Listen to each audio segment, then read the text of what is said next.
All right. Hello, everyone. Welcome to what is most likely the final episode of the SkyTown pod, but you never know. It's at least the final one for the 2025 season, as the season officially wrapped up last night, as there was a number of games around the WNBA, including the Chicago Sky hosting the New York Liberty at home for their home closer. But honestly, the basketball is hardly even the story so far. Again, this podcast has been super inconsistent, so for the very few people that are listening, probably heard about some of the stuff we're going to talk about already, but I did want to make this final episode as the season wrapped up to at least feel like, even though I started out making episodes like once every 2 weeks, and then after the All-Star break, I made an episode like once a month, just having this one to kind of wrap things up after the season would at least make me feel like I kind of was mostly able to stick to things and kind of give a little bit of closure rather than just abandoning it in a random part of the season. And there is, as usual, after I take 3 weeks off, a lot to talk about, although as I was mentioning, it's hardly even the basketball stuff. One of the reasons that I have not been making the podcast as much is just haven't had a lot of time. And as I mentioned several times, right, this is just something I'm doing for fun, just something I wanted to try out, see if I could get into it. And there was just other priorities. And frankly, I haven't been watching a lot of the Sky because there just has not been a lot to see. It's been the few things I have seen, it's been some pretty rough basketball. There's been a lot of stuff going on that has made the on-court basketball much harder to watch, and just there hasn't been a lot of fight, hasn't been a lot of oomph behind a lot of the play, which was frankly not great play to begin with. But here we are to talk about some other things, because I'll do a little season. I guess I'll start with a little bit of season wrap up, and we'll segue that into all the behind the stuff scenes that's been going on in terms of Angel Reese making some comments towards the Sky front office, how they reacted to Angel Reese, how the team reacted to Angel Reese's comments, and what that means for the Sky heading into what is looking like is going to be a very lengthy WNBA offseason, one that was going to be lengthy either way, because the WNBA offseason is just a much longer one when compared to most other basketball sports, or at least mostly compared to the NBA, I guess, just because the season is shorter. But very eventful offseason it will likely be for all teams, but especially the Chicago Sky. And then if we have time, and I don't talk about all that stuff for an hour, then we'll do some WNBA playoff preview, and we'll potentially do a little podcast wrap up as well, in the somewhat likely chance that I do not come back for another episode here. But that being said, quick pause for some water. Oh yeah, we're ready to go. I should say, my name's Garrett Neal. I'm the host of the SkyTown Pod, a Chicago Sky and WNBA podcast. This is episode 6, I think. So somehow, over the course of an entire WNBA season, I only managed 6 episodes, which is not great considering the relative length of the season. But the season is now over, and the Sky finished a whopping 10-34, I believe. 10-34. They sure did. 10-34, which is tied for last in the league. They finished the season on a 2-8 stretch, and they're tied in last with the Dallas Wings, and just one win behind the Connecticut Sun, who finished 11-33. So last year, the Sky were also pretty bad, but they did win at least 11 games, so it was a little bit better. And that was definitely one of the comparisons coming into this year, was going to be how does Tyler Marsh do in comparison to Teresa Weatherspoon last year. And I will say that Teresa Weatherspoon for parts of last season did have a lot more talent at her disposal than did Tyler Marsh this year.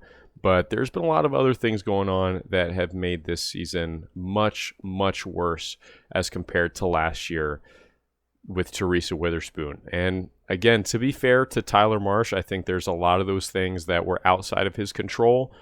But I do think you'd be hard-pressed as a fan to point to any one thing throughout this season that, like, you could say, hey, he did great, he did well, like, we can build off of this. There's no culture to build off of from this year.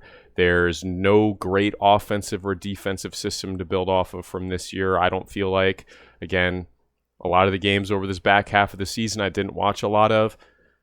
So maybe there's some stuff there, but I did go and see that season finale. I got, if you're watching YouTube, I got a little camo Chicago Sky bandana on that they were passing out at the beginning of the game. And didn't see a lot from this game, really, to write home about either, besides the fact that Maddie Westbeld had a career-high 25 points, which was pretty cool. Some of that was against the New York reserves late in the game in what was, for the most part, a New York blowout, although they did get it. The Sky did get it after a Maddie Westbeld 3, got it down to 9 with about a minute left with the ball, and got a really great 3 in the air to potentially knock it down to 6 with about 45 seconds left, which is very much that's a basketball game, you know? So it wasn't like a blowout at the end, but the Sky were never really threatening. So a lot of this was against the backups, but still really solid game from Maddie, who we didn't get to see a lot of this year, which is definitely one of my complaints that I've talked about a lot with the rotations, especially in this back half of the year when it was clear that this team was not competing for anything. Unfortunately, Haley Van Lith was dealing with an ankle injury of some kind through the back half of the year. Haven't really heard a lot about that. Is it one of those things where, like, if they wanted to play her, she could have played? Maybe, but they just kind of wrote her off. She was dealing with that. And Maddie was able to get some minutes here or there, but like you take a look like this past game, and like, yeah, okay, is the last game, like New York probably wasn't putting their all into it, although they were still fighting for seeding. Absolutely, they had a chance to move up, I believe, maybe one spot, depending on how certain things went.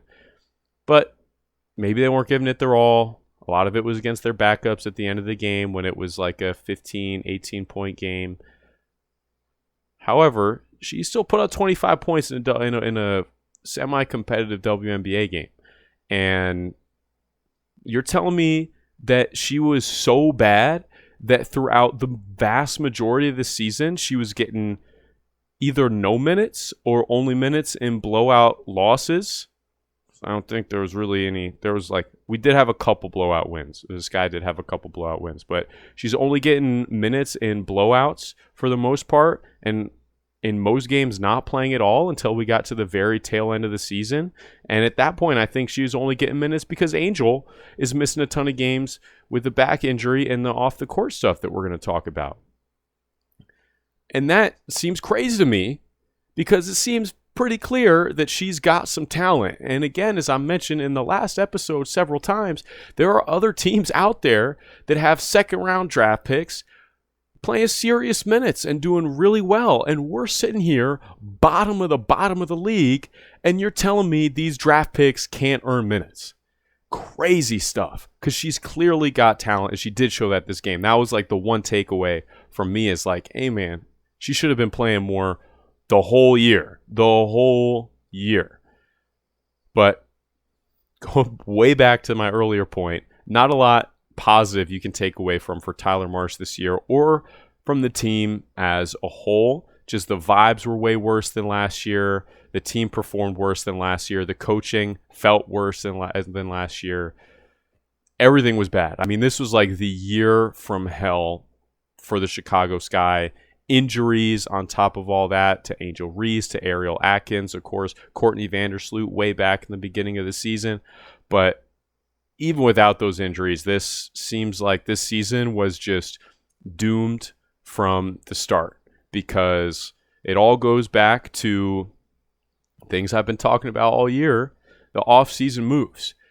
And it goes back to Jeff Pagliacca and the ownership and their decisions and their complete misevaluation of what a winning basketball team is and where this team was in comparison to that.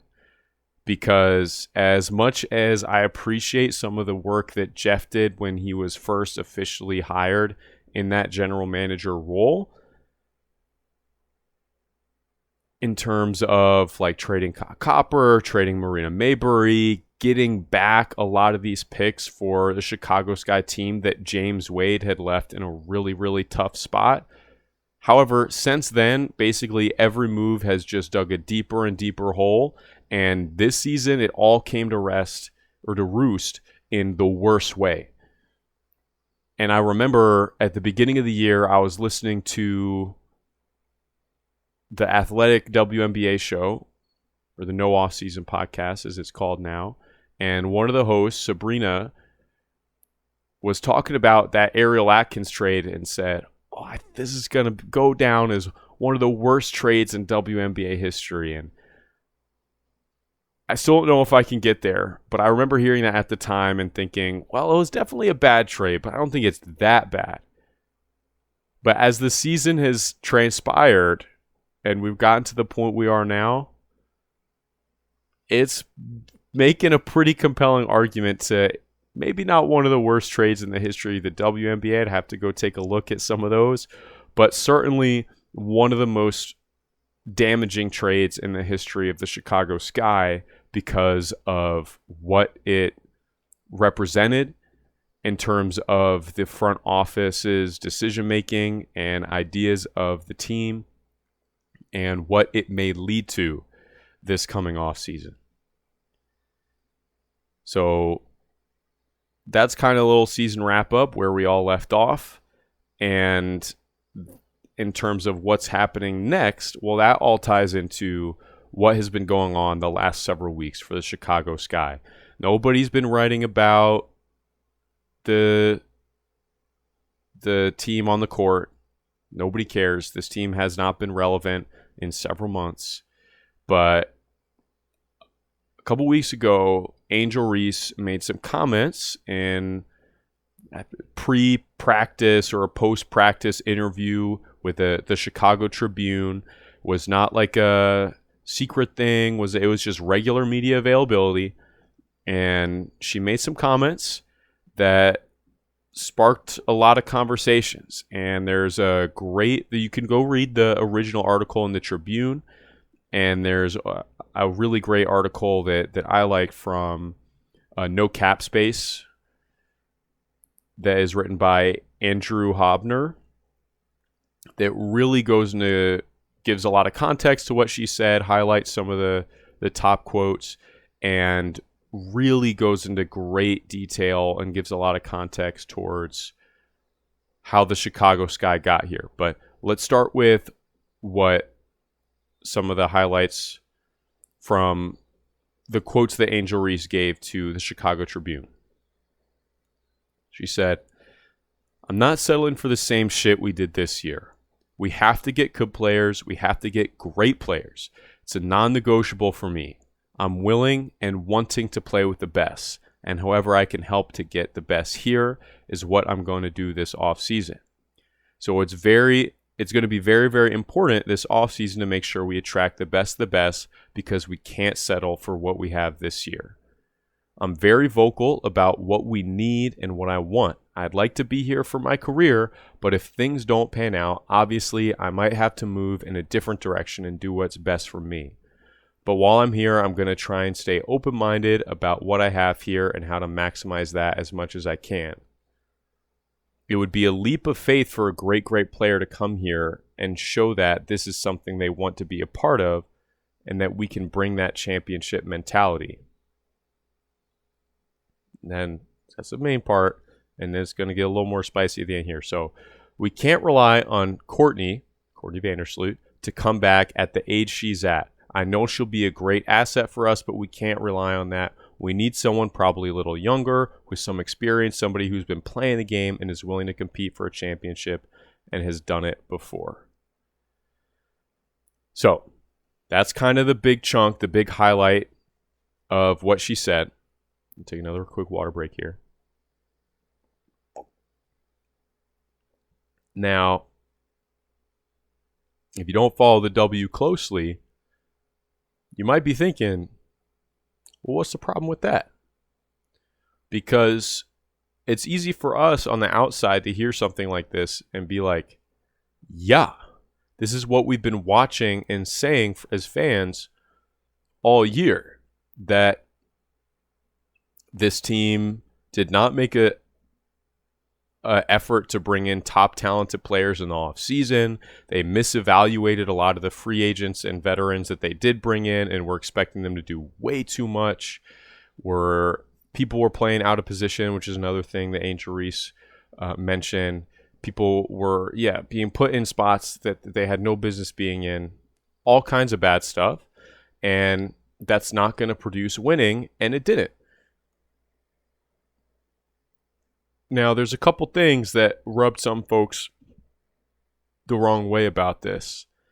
Firstly, she specifically calls out Courtney Vandersloot. She alludes to a lot of other things that you could probably figure out who she's talking about or what she's talking about, but specifically calls out Courtney Vandersloot, saying that you can't rely on her at her age to come back from an injury like she's had and take this team from 10-34 into a playoff contention, or, goodness gracious, a championship, which would be crazy. Which, again, we can look at from the outside and say, yeah, absolutely, that makes a lot of sense.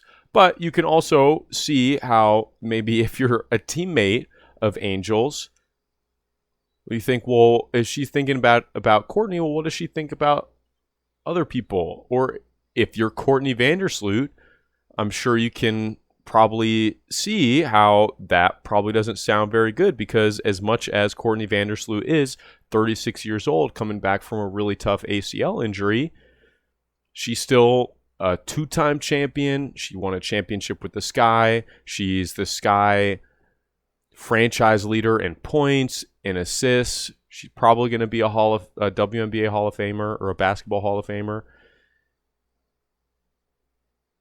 And, players have that competitive mentality where they're going to keep giving it their all until they can't anymore. And so you can probably understand how she might take a little bit of offense to that, and how the organization might take a little bit of offense to that.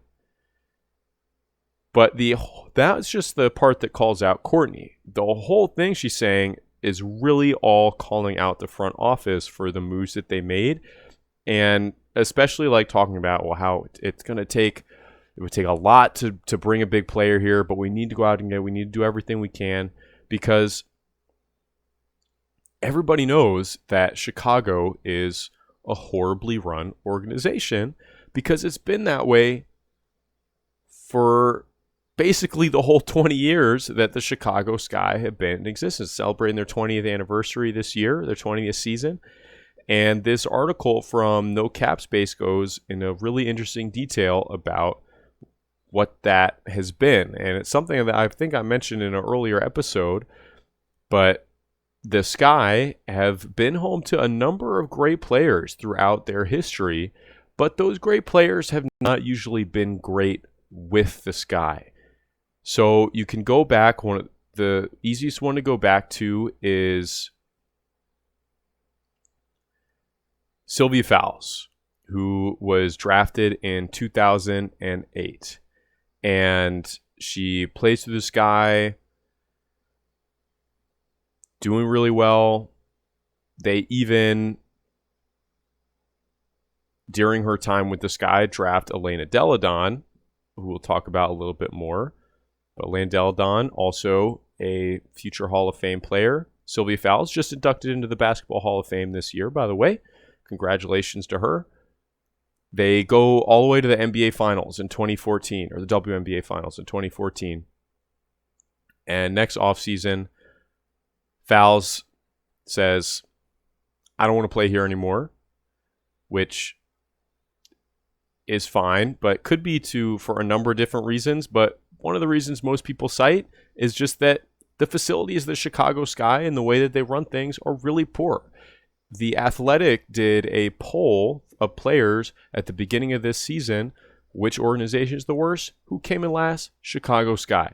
And that comes to, again, poor facilities, poor treatment of players, poor amenities, and availability of resources for their players and the people. And just, I think, in general, the way that they run things is does not lead to great decision-making processes, and doesn't lead to success. So a lot of those things probably come together. Sylvia Fowles says, I want to test free agency, and the Sky give her a core player designation, which, if you're familiar with football at all, basically like the franchise tag, where they're putting you under a restricted contract for 1 year and like you can't go anywhere else, basically. And didn't like that. So she demands a trade and sits out, basically holds out for the season until they trade her. So they do that, and then they still have Elena Delle Donne. They're still doing well. Sylvia Fowles, by the way, goes on to win at least one MVP and multiple championships with the Minnesota Lynx, and as I just mentioned, just a few weeks ago, officially inducted into the Basketball Hall of Fame. Elena Delle Donne continue to play. Once she goes through her rookie contract, she is already starting to disagree with things that the front office is doing. And even though it was rumored that there was dissatisfaction between her and certain coaches or certain things, it seems like that her main dissatisfaction was with the front office and with Michael Alter, the primary owner of the Chicago Sky. And she demands a trade as well, ends up getting traded to the Washington Mystics, where, again, she goes on to win league MVP, wins a championship with the Mystics in 2019, goes on to have huge success away from the Sky. She was a very good player with the Sky as well, as was Sylvia Fowles, but she's usually going to be remembered for that championship and that MVP with the Washington Mystics. And there's a really wild quote to me in this article from Michael Alter from back when this trade happened. Says, there's no question Elena's a star player and a lot of people love to watch her play. And a lot of people identify the Sky with her. But the trade hasn't affected our business in a negative way at all. Now, ain't that a cold-ass way to think about trading one of the all-time great players in the game? And the Sky lucked out and are able to win a championship several years after the trade and after the Mystics did as well, because Candace Parker happened to be from Chicago and decided she wanted to come here to try and win a ring. And there was a few pieces here from the Delle Donne trade that enabled that to happen. And they got lucky 1 year, they broke through, and then basically right after that, Candace Parker didn't want to be here anymore. And since leaving the Sky, has routinely talked about how bad all the facilities and amenities and how bad they do things here are. She's happy to have won the championship here. She just got her number retired, of course, this season. But she has repeatedly mentioned how different something like the Aces were versus somewhere like the Chicago Sky. And this mindset of, well, we can just trade if they want to do this or they want to do that. They don't want to be here. Well, we can just get rid of these great players and it's not going to affect us, is not the kind of thinking that you want from the owner of the sports team that you want to support. Because you could say, yeah, they ended up winning that 2021 championship, but think about how successful they would have been if they had prioritized putting their players first and been able to keep Sylvia Fowles and Elena Deladon together for a few years. Because I bet they're winning at least one, if not several championships together. I mean, those are two of the greatest players in WNBA history that are, one is already a Hall of Famer, one is going to be a Hall of Famer. But they screwed that up through complete mismanagement and let those players go on to be successful elsewhere, while the Sky had continued to rumble around and just happened to get lucky one year. And that one year really changed a lot of things. Now, at that time, James Wade, of course, was the coach and GM of the Sky. And one thing I didn't know before reading this article was that apparently the Sky had basically always rolled with the head coach being the coach and the GM, which already is just an asinine decision. But again, early in the WNBA, things were run a little bit differently, and it's just, that's how they decided to do things. And it literally was not until Jeff Pagliacca got brought in after James Wade quit that this is the first time in franchise history that the head coach has not also been the GM. Crazy. That they should not be one and the same, which I've talked about this before, but the head coach is supposed to be in the present, day in, day out, with the team, with the players. How are we attacking our next game? How are we attacking this season? The GM is supposed to be able to take a step back, take the long view of the franchise, and project how the team is going to be doing 2, 3, 4, 5, 10 years from now. And that's what you plan for. And that's why you don't give those two positions to the same person, because then you end up with situations like with James Wade, where the team wasn't very good anymore. He didn't want to coach through a rebuilding team after winning a championship, so he made a bunch of very poorly thought out trades to bring in some veterans to try and make the team a little bit better.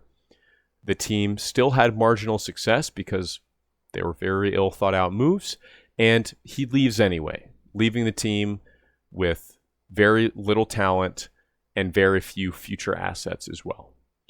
So after he leaves, they finally have a separate GM, who is Jeff Pagliacca.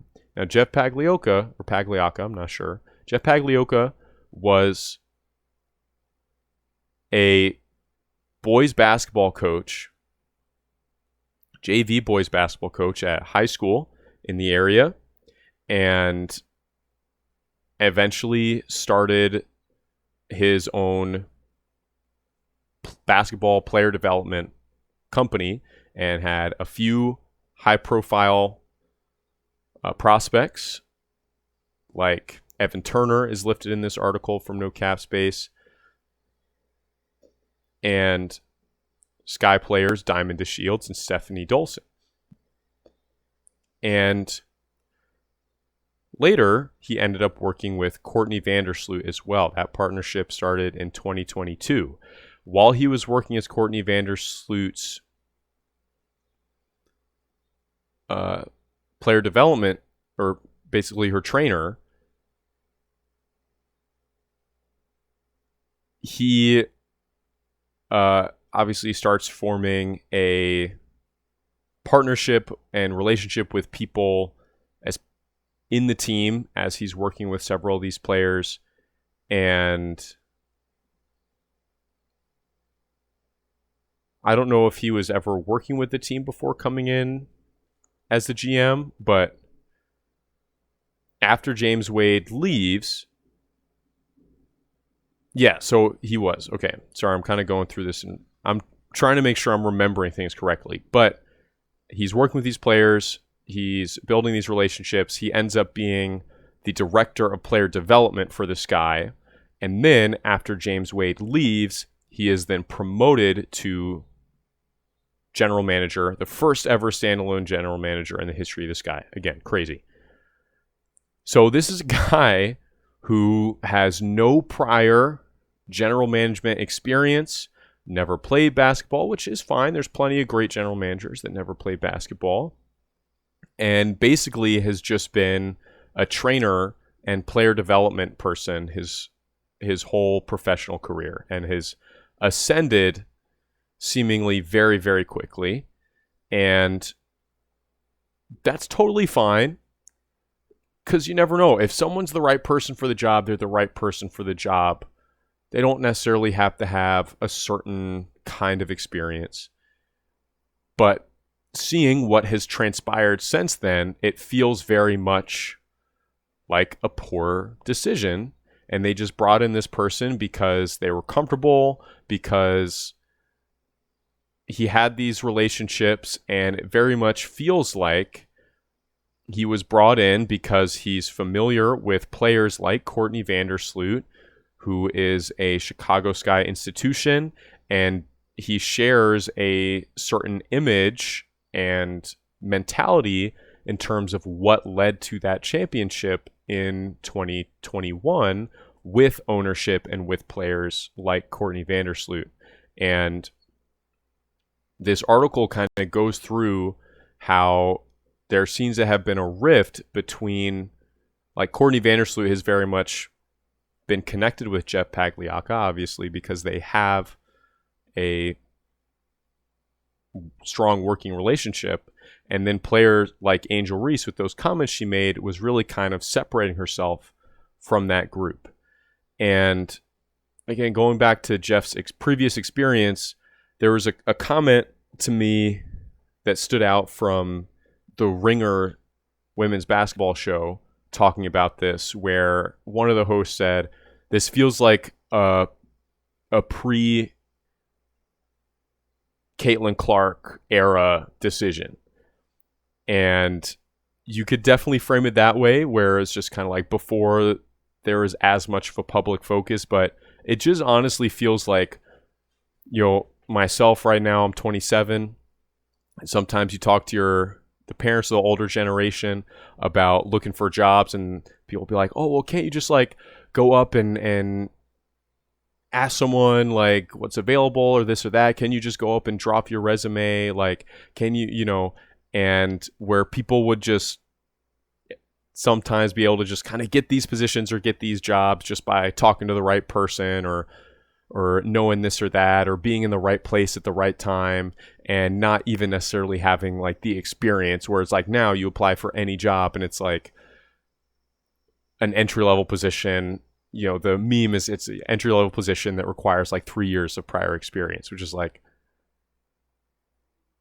doesn't correspond with the position that's available. And it feels like it's hard anywhere to get a job regardless of what your experience level is. And this very much feels like that old-fashioned style of hiring of, well, this guy doesn't necessarily have the experience that you would think someone would want for this kind of position, being general manager of a high-level professional basketball team, but, well, he's been around for a couple of years and we really like him, and he's got a good relationship with a couple of the players, so we'll just give it to him and let him figure it out, right?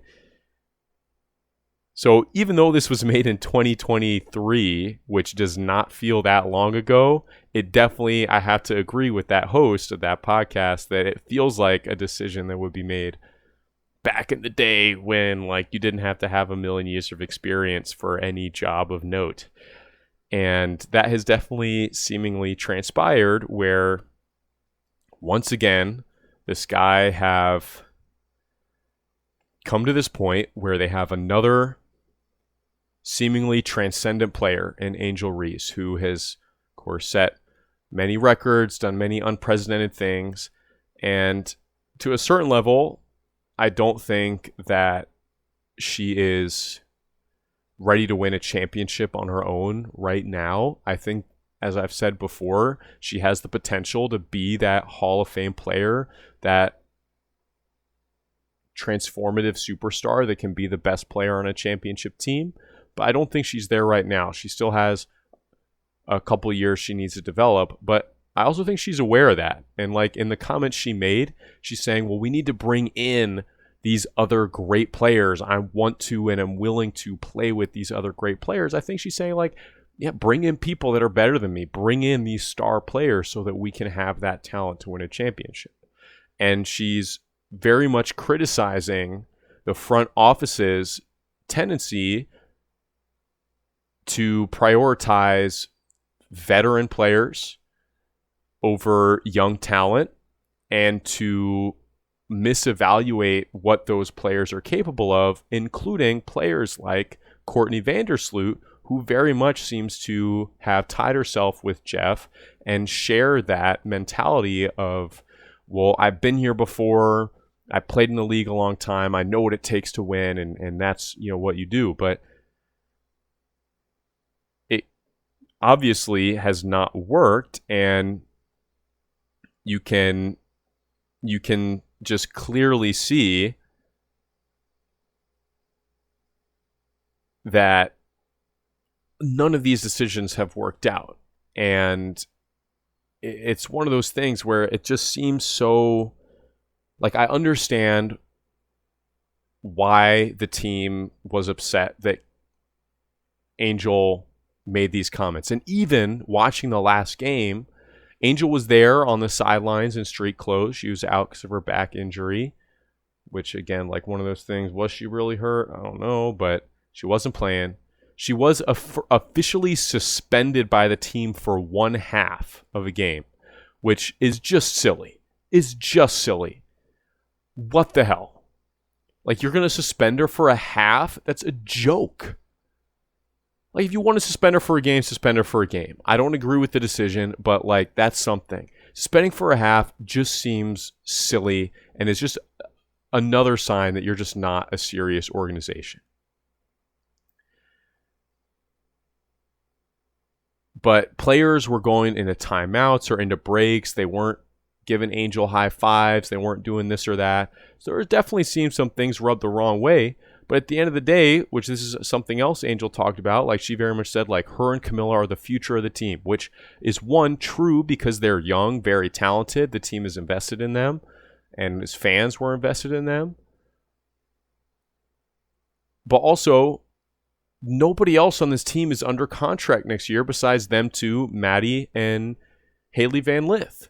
So, and this team was horrible. So why would you want to bring these players back? Because it's not going to lead to success. And it was a team that frankly never should have been together in the first place.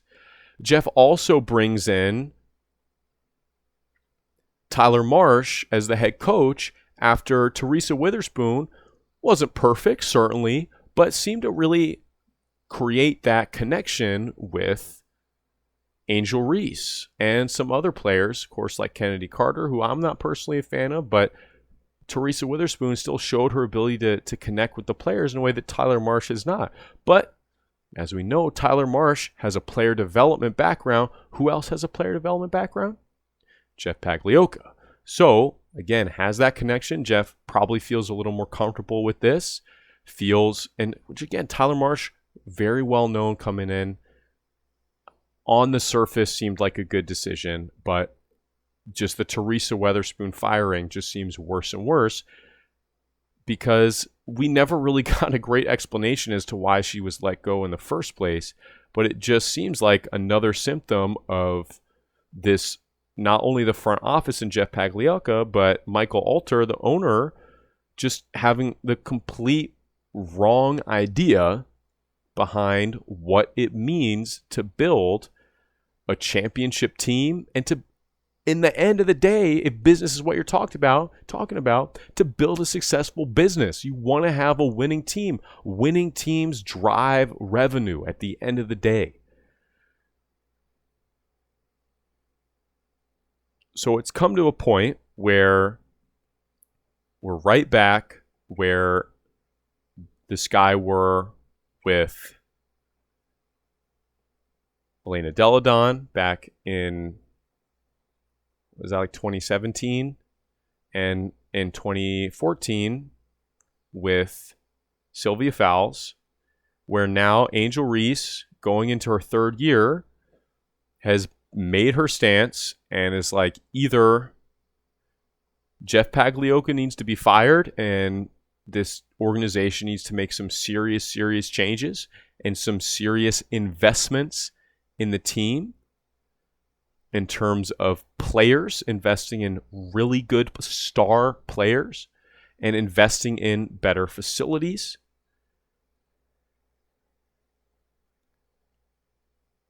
Or they need to trade Angel Reese.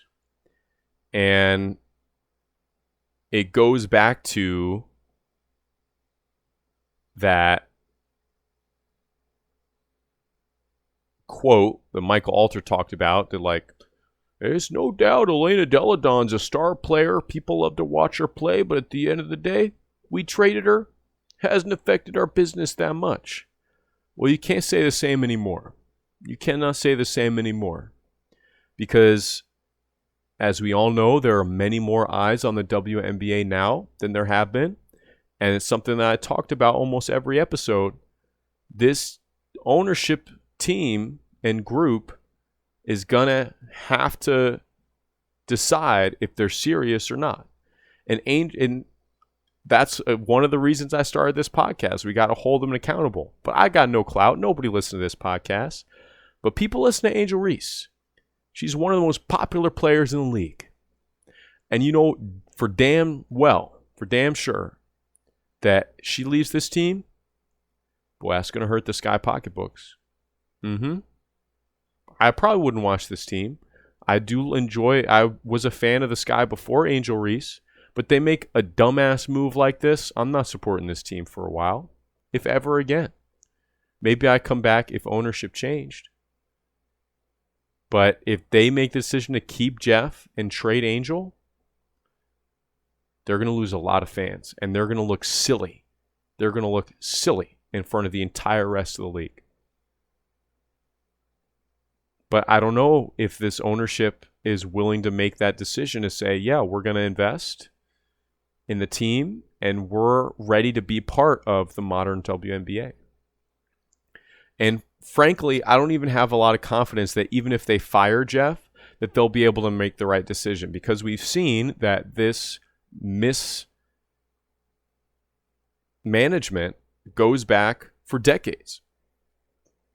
And there's one common denominator there, and it's ownership. And I know someone who grew up near Washington, D.C., followed the Washington football team. Well, that team went through plenty of general managers throughout my lifetime. It went through plenty of coaches. But the ownership always stayed the same. And it wasn't until the ownership changed that the team finally had the most successful season of my entire life last year, and made it one game away from the Super Bowl. Just, I believe, 2 seasons after Daniel Snyder sold the team.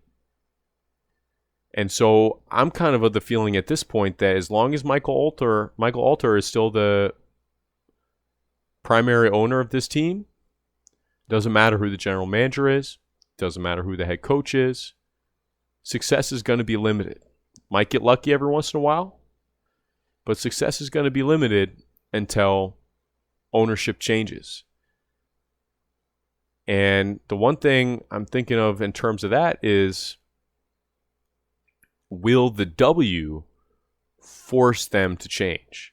Because the W is coming into a new era. We're adding new teams. We got incredibly talented players coming in every year.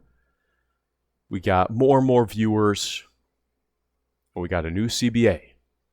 But tell you, these new teams coming in, they're coming in with new facilities. They're coming in with their own arenas or sharing arenas with other basketball teams that have built new facilities.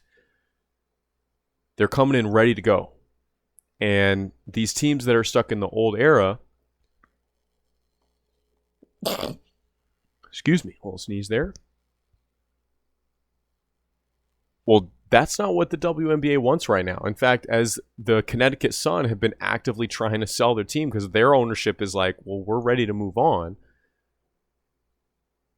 The WNBA has been very picky with who they want them to sell them to, so much so that like governmental bodies are getting involved. Like, hey, you're overreaching here. The owners of the team can decide who they want to sell it to.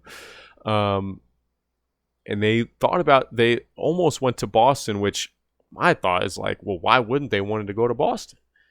Like, if I'm the W and a guy who used to be one of the minority owners of the Boston Celtics, a team with an extremely great track record, wants to buy a WNBA team, build them a new practice facility, and bring them to Boston to play in the TD Garden where the Celtics play, one of the best arenas in the NBA, that seems like a great situation, right in line with what the Valkyries are doing.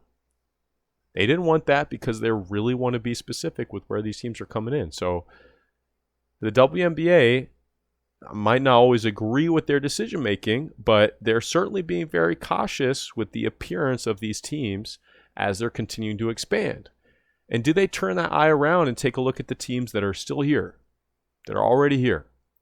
And if you read the CBAs of other leagues that have been around longer, NFL, NBA, MLB, the NHL, a lot of these teams or a lot of these leagues have minimum standards defined in the CBA for what facilities need to be available, what amenities need to be available, player treatment, all that sort of stuff.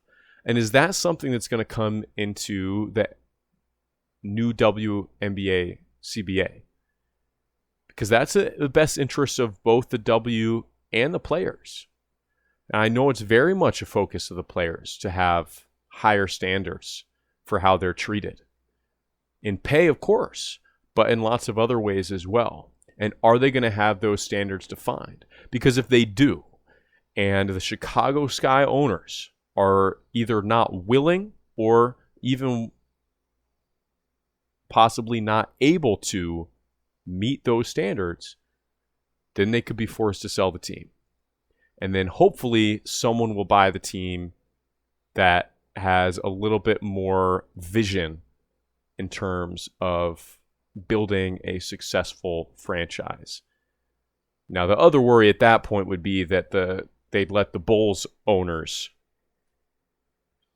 buy the team, which would be horrible because the Bulls owners also lack vision and have been running that franchise very poorly for well over 2 decades now as well.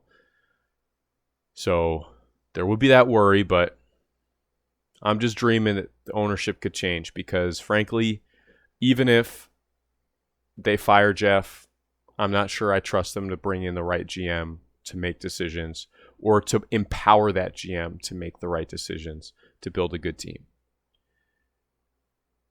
But regardless, it was going to be a big offseason of change anyway because the Chicago Sky still have this is their last year for the next couple seasons where they're going to have a good draft pick. They, of course, do not have their own draft pick. That's going to the Lynx, which is crazy. That's going to be very good for them. But they do have the Connecticut Sun pick, who unfortunately still finished after everything, finished with more wins than Chicago Sky, but are still going to have a very high draft pick. And, of course, the new CBA is coming in. And it's going to be a whole new world for everybody. So if there was a season where you have to decide what direction your franchise is going to take, this was always going to be the year. And I've talked about it in almost every episode that this guy, we're going to have to make a choice like this anyway. And Angel Reese has just made that choice even more stark. And everyone outside the organization, and hell, probably a lot of people inside the organization as well, know what the right move is. But does Michael Alter, does Jeff Pagliocca? Because so far they've shown an extraordinary lack of self-awareness, an extraordinary lack of ability to do the right thing. So are they finally able to see the light when everyone's looking at them and everyone's telling them to do the right thing? There was even Fire Jeff chants breaking out at the game the other day. And they were doing a couple, like the dance cams, the flex cams, and people were holding up signs of Free Angel, Fire Jeff, and the camera would be like, oh, gotta move away. But they get those, the loudest people got in the game, besides when Maddie Westbeld went off at the end, was when they saw those signs for a second on the screen. They're like, yeah! Oh, that was great. So the fans know where they stand. Everybody else knows where they stand. But where did Jeff and Michael stand? We'll have to find out. So that'll wrap it up there. Of course, as I suspected, I ended up talking for almost an hour about all of that stuff.